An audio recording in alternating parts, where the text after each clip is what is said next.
been a licensed mortician for just over 50 years. I got licensed in 1964. It's been quite a while.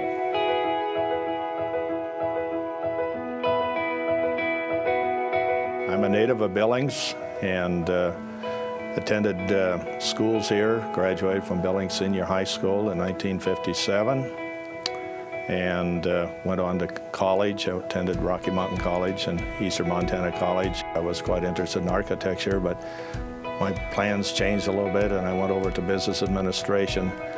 Through all this time, Bob Michelotti and John Sawyers built a new funeral home at the corner of 10th and Alderson. So I got acquainted with them a little bit, and I needed a job, and they said, well, would you be willing to do lawn work and such? So I did that. Seemed like as time went on, I got a little bit more interested in what they were doing. So they asked, well, do you want to work inside? So one thing led to another, and as I pursued college and pursued working with them, I decided to go to become a mortician.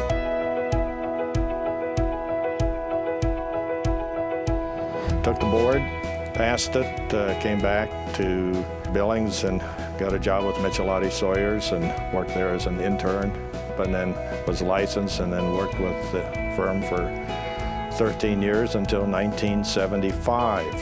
Myself and two other morticians found out that the Smith Funeral Chapels was for sale that was downtown Billings, so myself and Bill Bray and Bill Brown purchased the Smith Funeral Chapels, and a couple years later consolidated with Howard Cashmore that had 4 funeral homes, and that's how we ended up with 5 funeral homes in a cemetery.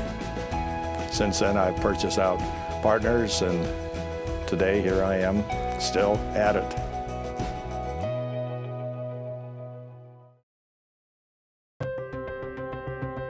My involvement with Montana Funeral Directors goes back, the first convention I went to, I think, was in 1971, and it was held in Helena. In the mid-70s, I became a district governor, and I did that for a few years. In probably about 1989 or so, I decided to go through the chairs and work my way up to president. I was president for 2 years in a row from 1992 to 94. During that time, the National Funeral Directors Association was changing their bylaws and such and coming up with a new mode of governance, which included being a policy board. And I was the first policy board member from Montana because they had the president as a policy board member. I did it for the 1 year, my second year as president. It was quite an experience, and I enjoyed it and got to know more about the inner workings of what the National Association is like, and it was a betterment as far as what I was doing, and so I was glad I was able to do it.